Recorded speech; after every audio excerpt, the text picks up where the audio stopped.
Em nome do Pai que me criou, do Filho que me resgatou, do Espírito Santo que me santificou. Divina vontade, reina na minha vontade. Ó minha mãe, eu te amo e tu me amas. Dai-me um gole da vontade divina para minha alma. Me abençoa, Mãe, para que todas as minhas ações sejam feitas diante dos vossos olhos maternais. Amém. Suprema Majestade, eu venho em sua divina vontade, em nome de todos, do primeiro ao último homem que existirá na terra, para dar a ti as homenagens que tendes direito, as adorações, os louvores, o amor, as reparações, por todos e por cada pecado. Vem o Senhor na sua divina vontade, dou-te a minha vontade humana por meio do Imaculado Coração de Maria, que possui todos os dons e os frutos da divina vontade. Dai-me, Senhor, então a tua divina vontade. Venha a divina vontade nesta ação que eu estou a fazer, e em todas as ações que eu farei durante este dia. Amém, fiat. Vinde, Espírito Santo, vinde por meio da poderosa intercessão do Imaculado Coração de Maria, vossa amadíssima esposa e nossa mãe. Amém. Vinde, Espírito Santo, vinde por meio da poderosa intercessão do Imaculado Coração de Maria, vossa amadíssima esposa e nossa mãe. Amém. Vinde, Espírito Santo, vinde por meio da poderosa intercessão do Imaculado Coração de Maria, vossa amadíssima esposa e nossa mãe. Amém. Continuando a leitura do Livro do Céu, volume 4, capítulo 171, da serva de Deus, Luísa Picarreta. 9 de janeiro de 1903. Tudo está escrito no coração de quem crê, espera e ama. Esta manhã me sentia toda oprimida, pois tinha vindo Monsenhor a me visitar porque dizia que não era certo que fosse Jesus Cristo quem operava em mim, e ao ouvir o bendito Jesus me disse: minha filha, para compreender bem a um sujeito, se necessita crer, porque sem isto tudo é escuridão no intelecto humano. Enquanto que só crer acende na mente uma luz, e por meio desta luz descobre com clareza a verdade e a falsidade, quando opera a graça, e quando a natureza, e quando o diabólico. Olha, o Evangelho é conhecido por todos, mas quem compreende o significado das minhas palavras, as verdades que ele contém? Quem as conserva em seu próprio coração e faz delas um tesouro para comprar o reino eterno, ou seja, quem crê. E todos os outros não só compreendem nada, mas servem-se delas para zombar e zombar das coisas mais santas. Portanto, pode-se dizer que tudo está escrito nos corações de quem crê, espera e ama, e para todos os outros, nada está escrito para eles. Assim é de você. Quem crê um pouco, vê as coisas com clareza e encontra a verdade. Quem não, vê as coisas todas confusas. Capítulo 172, 10 de janeiro de 1903. As palavras que mais confortam a doce mãe são Dominus tecum. Esta manhã, depois de ter esperado muito, veio a rainha mãe com o menino nos braços e deu-me dizendo-me que o tivesse cortejado com atos contínuos de amor. Porquanto pude, o fiz, e enquanto isso fazia, Jesus me disse: amada minha, as palavras mais agradáveis e que mais consolam a minha mãe são os Dominus tecum, porque não apenas foram pronunciadas pelo arcanjo, sentiu comunicar-se nela todo o ser divino, e por isso se sentiu investida do poder divino, de modo que o seu, diante do poder divino, se perdeu, e minha mãe ficou com o poder divino em suas mãos. Capítulo 173, 11 de janeiro de 1903. Vê, Monsenhor, que luta pela religião. Havendo-me dito o confessor que rezasse segundo as intenções de Monsenhor, via, encontrando-me fora de mim mesma, que não concerne a Monsenhor, mas às outras pessoas, e entre elas via uma mulher muito boa, mas toda consternada e que chorava. O Monsenhor sob os braços de uma cruz com Cristo pregado em cima dela, que defendia e devia ter ocasião para combater pela religião. E o bendito Jesus que dizia: Eu os confundirei. Capítulo 174. 13 de janeiro de 1903. Vê a Santíssima Trindade. Males das adulações. Encontrando-me em meu habitual estado, parecia-me ver a Santíssima Trindade, que reciprocamente se olhavam, e era tanta sua beleza que ficavam estáticos só de olhar, e neste estado se transbordavam fora em amor, e por este amor ficavam como sacudidos e permaneciam mais intensamente estáticos, assim que todo o seu bem e complacência estavam compreendidos neles mesmos, e toda a sua eterna vida e bem-aventurança, e funcionando, estavam encerrados nesta única palavra: amor. E toda a bem-aventurança dos santos era formada por esta obra perfeita da Santíssima Trindade. Enquanto via isto, o Filho tomou a forma de crucifixo e, saindo do meio deles, veio a mim, participando-me das penas da crucificação. E enquanto estava comigo, pôs-se de novo no meio deles, e ofereceu os seus e os meus sofrimentos, e deu satisfação pelo amor que lhe deviam todas as criaturas. Quem pode dizer sua complacência, e como ficavam satisfeitos com a oferta do Filho? Parecia que assim como ao criar as criaturas não havia saído outra coisa de seu interior que chamas contidas de amor, pois, para desafogar a este amor, começaram a criar tantas outras imagens deles. Então ficavam satisfeitos quando recebiam o que tinham dado, isto é, amor deram, amor querem. Assim que a mais ofensa feia é não amá-los.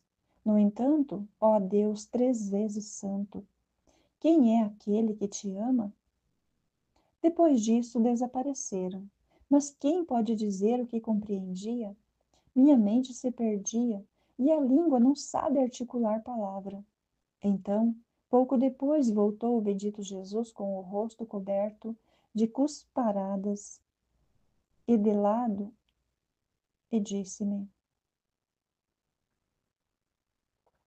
Minha filha, os louvores, as adulações, são cuspidelas e lama que sujam e mancham a alma e a cegam a mente, para não deixá-la conhecer quem verdadeiramente é ela, especialmente se não partem da verdade.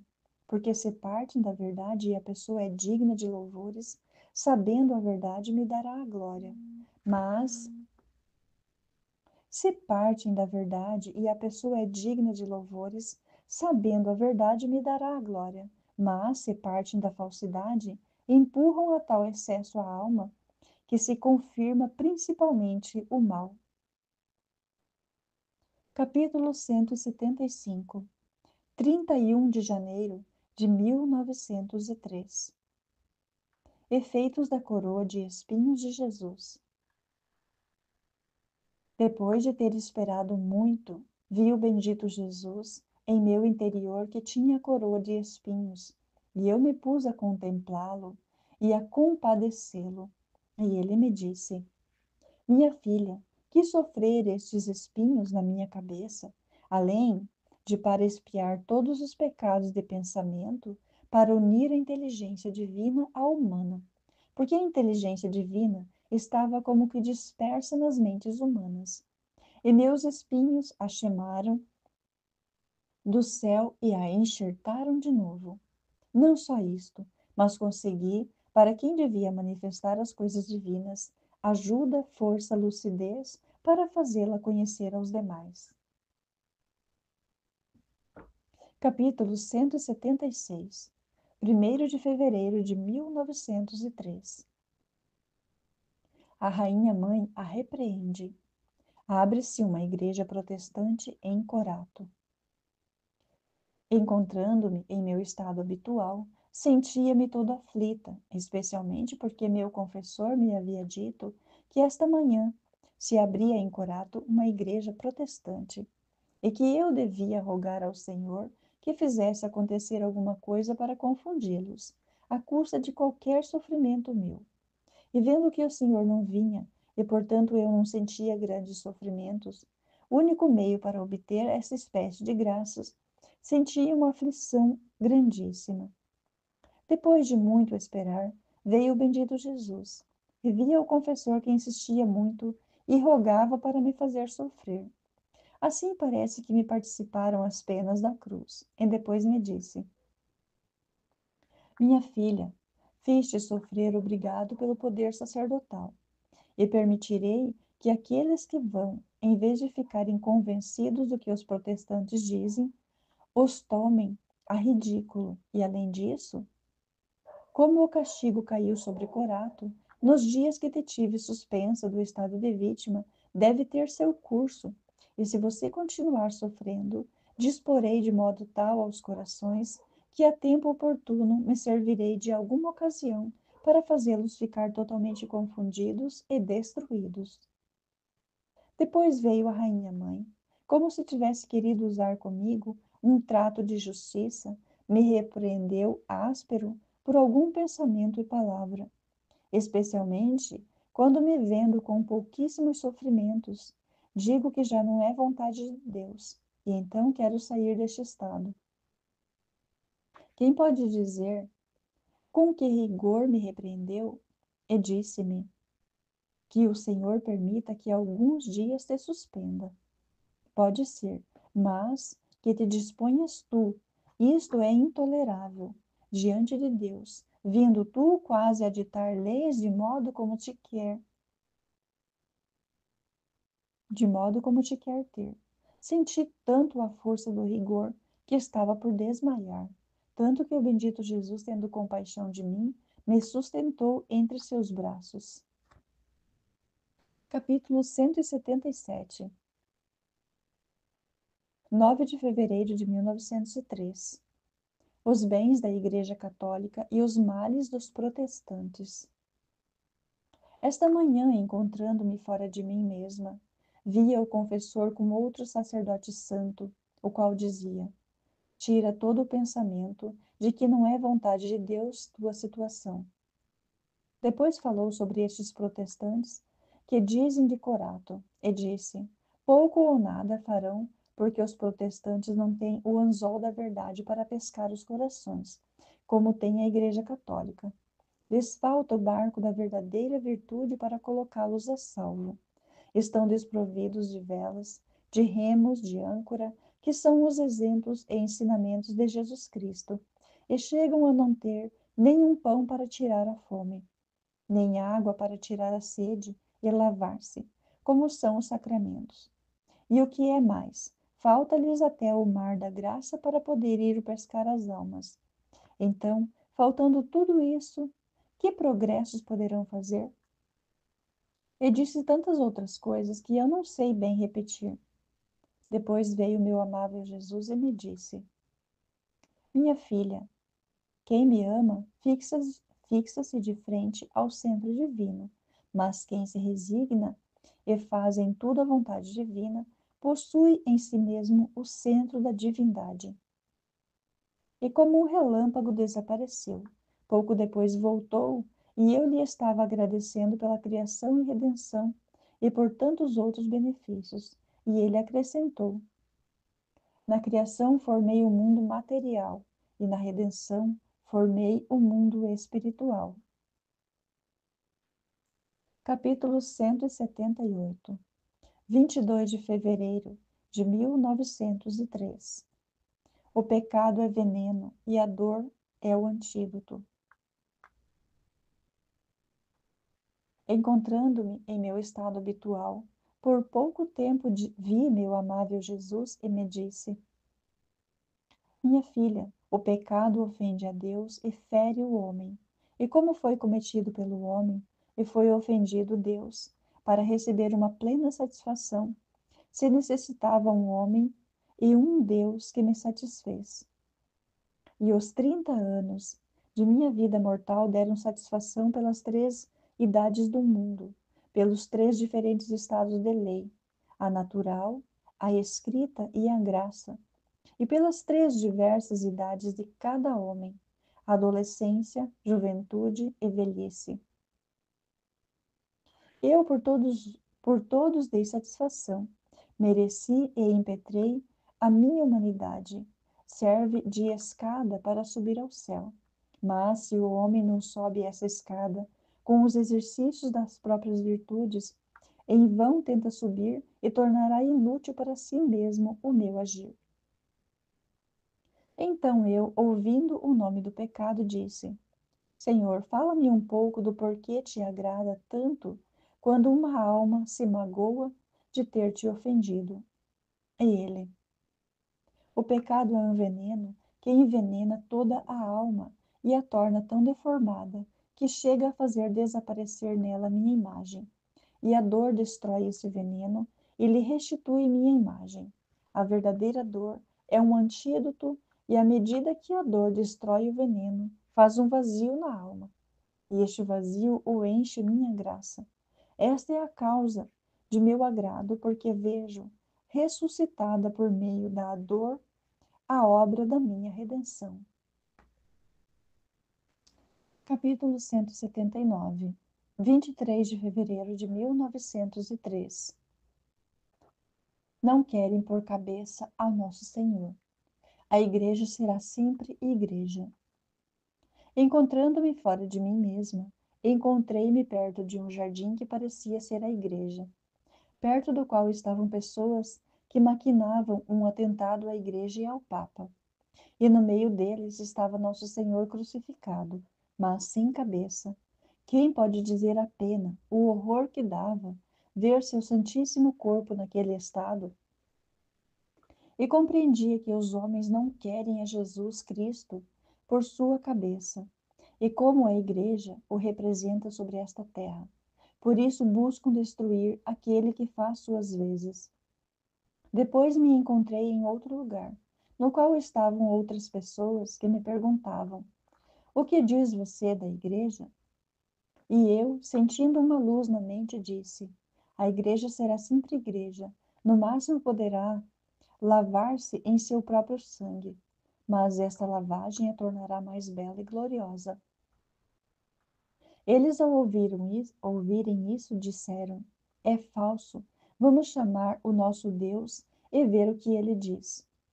Então saiu um homem que superava a todos em altura, com coroa na cabeça, e disse: A igreja será destruída.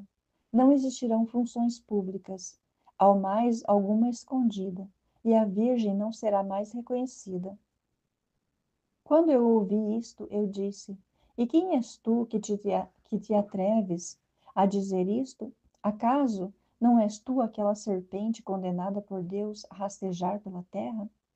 E agora atreves-te a tanto de fazeres crer que és rei, enganando as nações?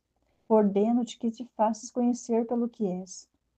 Enquanto eu estava dizendo isso, a altura tornou-se baixo, tomou a forma de serpente e, provocando um relâmpago, se precipitou. E eu encontrei-me em mim mesma. Capítulo 180, 5 de março de 1903. Jesus faz-se ver, levando um maço de cruzes nos braços, e diz-lhe que são as cruzes do desapontamento que tem prontas para cada um.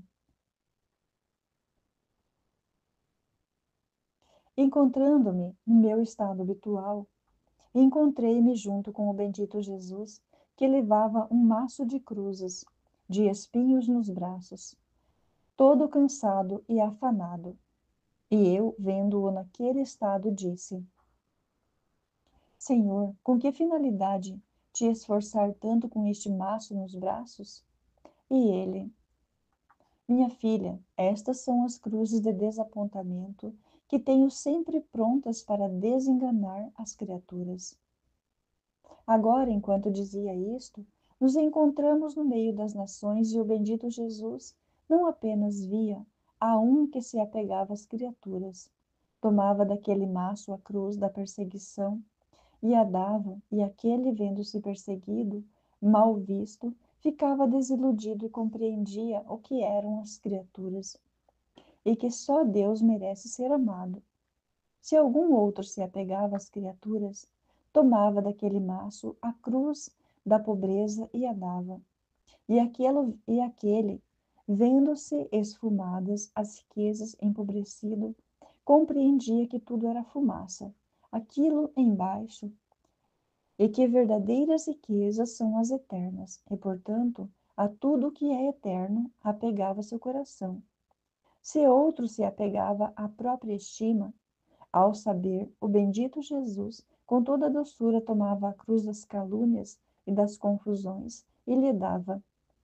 E aquele, confundido, caluniado, tirava-se como uma máscara e compreendia o seu nada, seu ser e todo o seu interior, e ordenava em ordem só a Deus e não mais a si mesmo.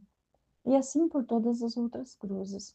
Depois disso, meu adorável Jesus me disse: Você viu a causa pela qual tenho este maço de cruzes nos braços? O amor às criaturas obriga-me a tê-lo, estando em contínua atitude para com elas, sendo a cruz o desapontamento primário e o primeiro que julga o agir das criaturas, de modo que se a criatura se render, a cruz lhe fará evitar o juízo de Deus, me dando por satisfeito quando alguém em vida se submete ao juízo da cruz. Mas, se não se render, se encontrará no ambiente do segundo desapontamento da morte, e será julgado com um restrito rigor por Deus, muito mais por ter escapado do juízo da cruz, que é juízo todo de amor. Depois disto desapareceu, e eu compreendia também que é verdade que Jesus ama a cruz, mas muitas vezes o próprio homem incita, provoca Jesus a dar-lhe a cruz, porque se estivesse ordenado em ordem a Deus, a si mesmo e às criaturas, não vendo nele nenhuma desordem, o Senhor as guardaria e daria a paz. Capítulo 181, 6 de março de 1903. Jesus leva a ver o mundo e diz: Esse homo. Depois de ter esperado muito, o bendito Jesus fazia-se ver dentro de mim, dizendo-me: Queres que vaiamos ver se as criaturas me querem? E eu, certamente te amarão, sendo tu o ser mais amável, quem terá a audácia de não te amar? E ele: Vamos e depois verás o que farão. Fomos embora, e quando chegamos a um ponto onde havia muita gente, tirou sua cabeça de dentro de mim e disse aquelas palavras que disse Pilatos, quando o mostrou ao povo: Este homo, eis o homem. E compreendia que aquelas palavras significavam, se queriam que o Senhor reinasse como seu rei e tivesse o domínio em seus corações, nas mentes e obras. E aqueles responderam: Tirai-o, não o queremos, mas, ao contrário, levai-o, a fim de que seja destruída toda a sua memória. Ó, quantas vezes essas cenas se repetem! Então o Senhor disse a todos: Eis o homem, esse o homo. Ao dizer isto, aconteceu um murmúrio, uma confusão que dizia: Não o quero por meu rei, quero a riqueza, outro o prazer, outro a honra, quem as dignidades e outras tantas outras coisas mais. Com horror eu escutava estas vozes e o Senhor me disse: Você entendeu como ninguém me quer? Mas isso é nada. Vamos nos dirigir à classe religiosa e ver se eles me querem.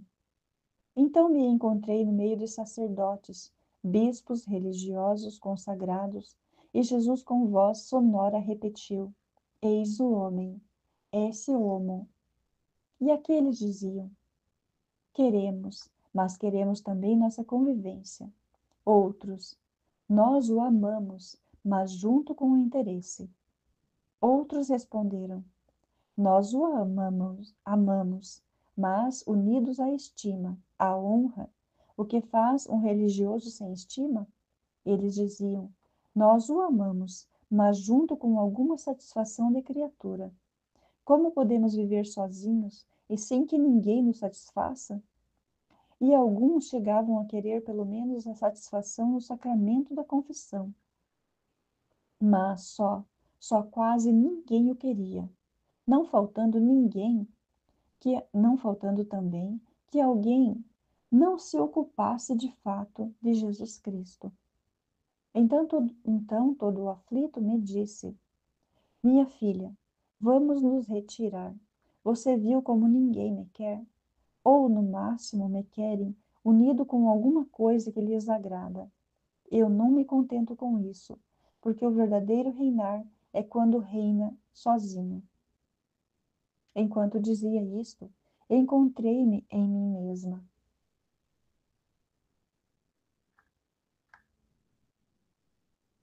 Capítulo 182.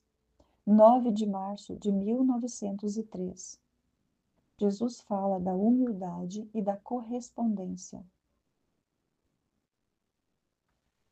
Continuando o meu estado habitual, ouvia que no meu íntimo o bendito Jesus rezava dizendo: Pai Santo, glorifica o teu nome, confunde e esconde-te dos soberbos e manifesta-te aos humildes, porque só a humildade te reconhece pelo seu Criador e se reconhece como tua criatura.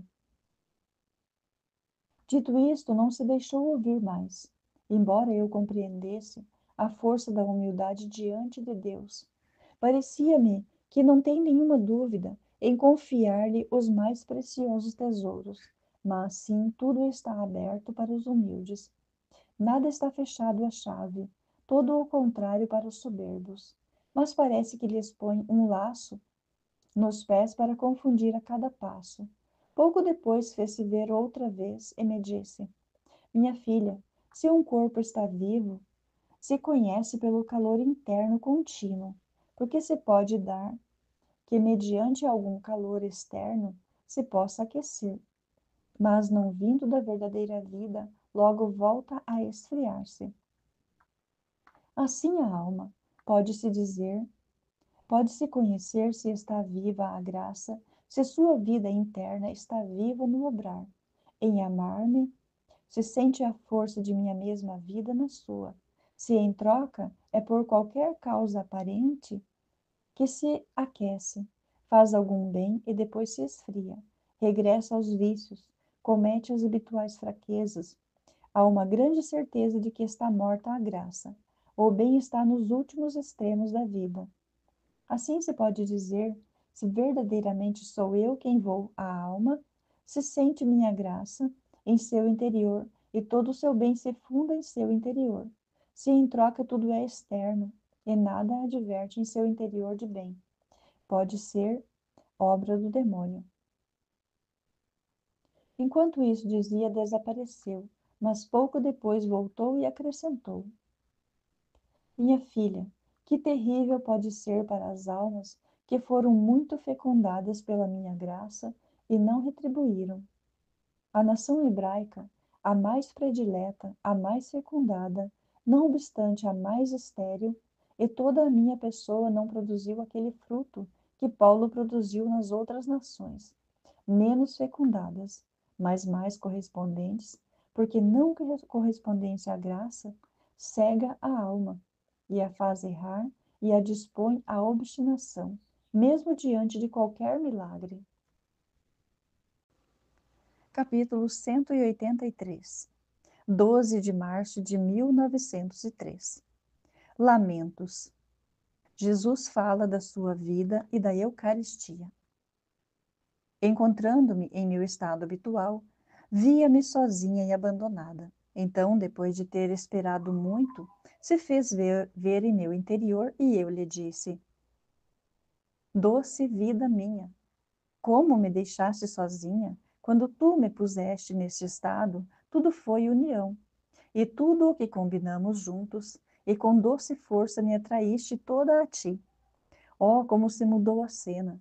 Não só me abandonaste, não só não me fazes nenhuma força para ter-me naquele estado, senão que estou obrigada a fazer-te uma contínua força para não sair deste estado.